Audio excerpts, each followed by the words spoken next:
kenapa tanaman di awal musim itu banyak yang menguning dan bagaimana cara menanggulangi atau mengantisipasinya.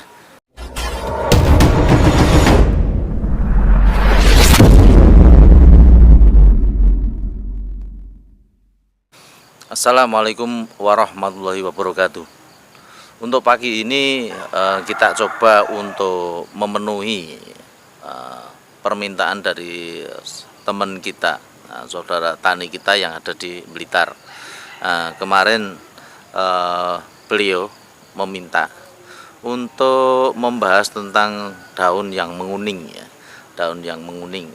Karena ini banyak petani yang mungkin bertanya-tanya kenapa tunas pertama ini tanaman porang ini banyak yang menguning, terutama dari katak ya. Ini langsung saja kita bahas ya. Untuk daun menguning itu pastikan bahwa daun itu benar-benar menguning ya, menguning karena terbakar atau menguning karena tunas itu baru tunas muncul ya. Belum tentu untuk menguning itu karena menguning terbakar. Bisa saja untuk menguning itu karena menguning karena tunasnya baru muncul. Nah, itu yang pertama yang mungkin kita jawab. Terus yang kedua, kalau misalnya untuk menguning yang karena tanaman itu terbakar, itu disebabkan karena cuaca yang panas, ya, cuaca yang terlalu panas. Nah, ini berkenaan dengan itu, setiap tanaman dan setiap daerah itu mempunyai iklim yang berbeda, ya, iklim berbeda. Karena di MDPL itu juga pengaruh antara MDPL rendah, menengah, dan MDPL tinggi. Itu juga pengaruh nanti terhadap tanaman kita menguning atau tidak. Terus yang kedua, untuk daerah-daerah yang jauh dari Khatulistiwa, yang dari Indonesia ini, ataupun daerah yang di bawah Khatulistiwa, itu juga akan berpengaruh kepada panas ya, cuaca suhu panas. Makanya kemarin secara gambaran yang mungkin selalu kita tekankan bahwa untuk masa penanaman tolong nanti dipastikan estimasi waktunya yang tepat ya, yang tepat. Kalau kemarin kita bahas untuk estimasi waktu yang tepat itu pada dasarnya untuk suhu. Nah, ini kuncinya pada suhu ya. Ya, suhu sekitar untuk suhu itu diharapkan sekitar sudah di bawah 30 derajat ya. Suhu sudah di 30 derajat untuk pertumbuhan tunas pertamanya lebih akan mendekati normal, lebih banyak yang normal gitu. Kalau suhu nanti masih di atas 30 derajat secara otomatis memang ada kendala-kendala di tunas pertama ya. Ini starter tanaman porang ini dimaksimalkan pada waktu tunas pertama. Kalau tunas pertamanya sudah bagus ya, tunas pertama sudah bagus, saya yakin untuk tunas-tunas selanjutnya itu akan mengikuti. Kalau seandainya nanti di tengah jalan ada istilahnya untuk tunas-tunas kedua itu mengalami sebuah hambatan, atau tunas ketiga nanti cenderung untuk pertumbuhannya lebih kecil, secara otomatis kita bisa lihat bahwa tanaman porang kita itu mengalami masalah yang di dalam tanah. Nah, itu. Makanya untuk teman-teman ya, tolong nanti untuk masalah tanaman yang menguning ini berkenaan dengan suhu ya, berkenaan dengan adanya teori bahwa porang naungan dan tanpa naungan. Ini pengaruhnya besar sekali. Dan untuk starter porang itu di tunas awal pada suhu ataupun pada MDPL. Yang jelas untuk suhu itu kalau sudah penanamannya sudah di bawah 30 derajat secara otomatis pertumbuhannya insya Allah normal. Tapi kalau kita penanamannya nanti di atas suhu yang di atas 30 biasanya cenderung agak menguning. Nah, untuk menguning sendiri itu secara kalau saat ini sudah memasuki suhu normal ya, otomatis nanti akan menyesuaikan. Tunas keduanya biasanya normal. Untuk tunas kedua dan tunas ketiga dan sebagainya mulai akan normal, dan semakin banyak tanaman kita antara satu dengan yang lain itu akan saling menopang ya, menopang membuat iklim yang semakin adem sehingga pertumbuhannya pun juga akan lebih maksimal nantinya.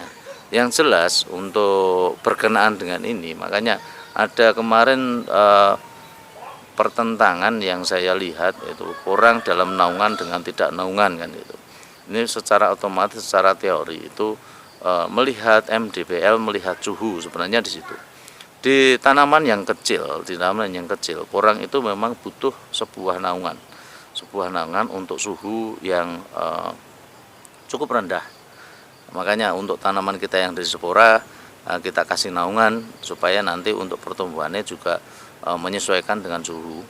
Terus yang kedua, apabila nanti tanaman itu sudah besar ya, ini cenderung nanti membutuhkan cahaya yang cukup banyak ya untuk cahaya, karena nanti dibutuhkan proses fotosintesis yang maksimal.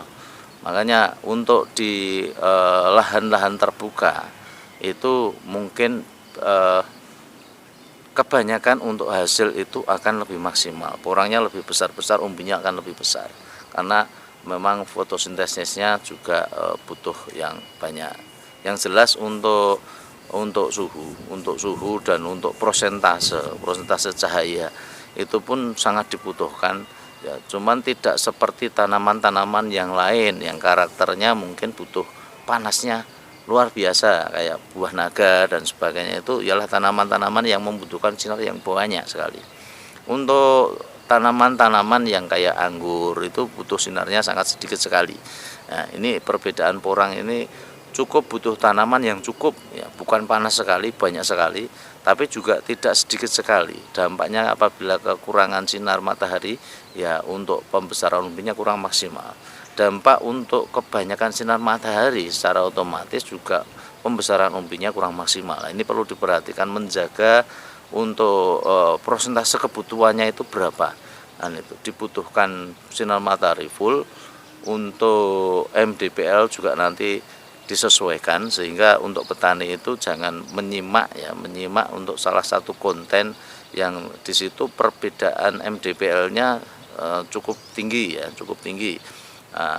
Yang Anda simak mungkin di MDPL 400 ke atas, 300-400, sementara lokasi Anda mempunyai MDPL di bawah 100 atau mungkin 100 ke atas. Ini perlakuannya tentunya akan berbeda. Nah, ini tolong benar-benar dipahami untuk karakter tanaman porang sendiri di MDPL berapa kita menanam. Terusan efisiensi suhu, berarti untuk wilayah kita yang di sini itu MDPL sekitar 118. Nah, ini pun juga tanaman kita yang kita tanam pada 3 bulan yang lalu ini memang mendahului musim. Sebagai contoh itu banyak sekali untuk ujung daunnya terbakar ya. Dan bahkan untuk tanaman kemarin yang dari umbi, ada sebagian umbi ini yang kita tanam pada bulan 10 ya, bulan 10 awal pada waktu masuk hujan. Ini sengaja memang kita tanam umbi, dan alhamdulillah untuk saat ini lumayan besar yang tumbuh spora ya, hampir 80% tumbuhnya spora. Nanti kita lakukan pemotongan terus ya, supaya nanti bisa tumbuh tunas, karena yang kita harapkan adalah pembesaran umbi ya, kita potong nanti untuk spora. Nah, ini dampak-dampaknya kayak gitu. Sehingga untuk teman-teman yang daunnya menguning, ini biasanya terjadi karena ya terburu-buru dalam menanam, estimasi musim tanamnya kurang, dan tidak memperhatikan MDPL ya. MDPL-nya berapa. Ini ya, yang harus dimengerti oleh petani-petani, terutama petani pemula ya. Kalau yang sudah kedua ketiga mungkin sudah mengetahui ya, oh untuk daerah ini cocoknya bagaimana, terus siasat yang digunakannya bagaimana. Ini salah satu contoh saja untuk tanaman yang kita tanam di situ pada suhu yang masih panas, dampaknya kayak gitu. Kita lihat ya. Nah, ini tanaman yang kita tanam pada waktu bulan 10 awal. Nah, tanaman ini akhirnya terganggu ya untuk batang dan sebagainya. Nah, ini cukup menjadi sebuah pelajaran bahwa untuk panasnya matahari dan sebagainya itu dibutuhkan pada saat tunas-tunas sudah besar. Nah, ini tunas yang kecil saja yang sudah ditanam dari umbi. Ini aja sudah juga mengalami hambatan ya. Terus ini ada tanaman kita yang lain.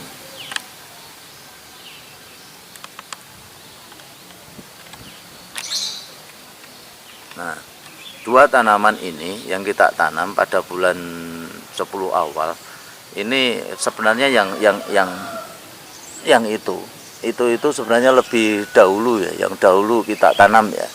Nah, dahulu sama yang ini tuh sama, cuman besarnya tunas awalnya sebenarnya tunasnya besar yang itu, ini lebih kecil ya. Cuman pada waktu pas kena panas itu ujungnya agak mengering ya, sehingga pertumbuhannya justru malah terhambat, sehingga untuk tanaman yang di sini itu jauh lebih besar. Ini 1, 2, 3 itu sama-sama kita tanam untuk umbi yang lumayan besar ya. Umbi itu yang 1 kilo lebih, itu yang hampir 1 kilo, ini yang tidak nyampe 1 kilo. Ini 3 ini justru malahan pertumbuhannya yang ini itu lebih besar ya, lebih besar ternyata untuk tanaman ini. Nah, ini salah satu contoh untuk tanaman ya. Dan untuk ini daunnya kurang maksimal ya, karena nanti kalau daunnya mau maksimal itu akan membentuk kayak payung. Nah, kalau tanaman kita itu sudah mau membentuk daunnya kayak payung, itu ialah tanaman-tanaman yang sehat, yang pertumbuhannya luar biasa. Dan untuk hasilnya insya Allah ya, untuk katak juga lumayan banyak, untuk hasil umbi juga lebih besar. Ini salah satu contoh untuk tanaman kita yang membentuk kayak payung ya. Nah, ini contoh tanaman kita yang daunnya mekar ya. Ya, mekar-mekar kayak gini yang kita harapkan memang tanaman yang demikian ini. Karena ini tanaman yang sehat, terus untuk pertumbuhannya juga maksimal, dan insya Allah untuk hasilnya pun juga pasti akan memuaskan. Nah, tanaman-tanaman yang kembali lagi terkena sinar matahari yang kurang banyak, secara otomatis di awal diharapkan nanti untuk setiap petani itu mengerti dulu di mana lokasi tertanam, atau mungkin MDPL berapa, sesuaikan. Apabila MDPL-nya terlalu panas, suhunya terlalu panas, coba dikasih dulu untuk naungan paranet atau naungan yang lain, atau tanaman ya, naungan untuk memacu pada tunas pertama. Nah, terus untuk selanjutnya, untuk tanaman-tanaman yang sudah besar itu usahakan nanti untuk mendapatkan sinar matahari yang cukup. Sinar matahari yang cukup itu intinya bukan berlebih. Kalau berlebih ya dampaknya nanti juga sama, akan terbakar untuk daun. Untuk matahari yang kurang secara otomatis nanti butuh mengganggu proses fotosintesis pada tanaman, sehingga untuk hasil nanti secara otomatis, karena fotosintesis itu adalah proses memasaknya tanaman ya, yang dimasak nanti kalau kurang banyak ya tanamannya kurang kenyang secara otomatis nanti untuk berpengaruh juga ke pembesaran umbi, pembentukan katak dan sebagainya pun juga akan terhambat. Nah, ini dibutuhkan yang namanya MDPL yang memang butuh sinarnya lumayan banyak, cuman ya tidak terlalu banyak sekali ya. Dibutuhkan sinar matahari yang penuh dengan suhu yang lumayan untuk tidak menyengat kan itu. Ini yang agak susah ya dijelaskan di sini, dan bagaimana mengatur itu supaya kita bisa mendapatkan hasilnya maksimal. Ya, mungkin sementara itu ya yang bisa kita jelaskan tentang kenapa tanaman di awal musim itu banyak yang menguning, dan bagaimana cara menanggulangi atau mengantisipasinya. Ya, itu tadi sudah kita bahas secara banyak. Nanti kalau masih ada pertanyaan ya silahkan tulis di komentar ya, atau mungkin bisa WA saya. Mungkin dari saya yang saya sampaikan itu dulu. Berkah selalu, sukses selalu, tetap semangat untuk para petani semua. Apapun yang Anda tanam, apapun yang Anda masukkan ke dalam tanah, insya Allah akan membawa hasil berkah yang melimpah. Terima kasih. Billahi taufiq wal hidayah. Wassalamualaikum warahmatullahi wabarakatuh.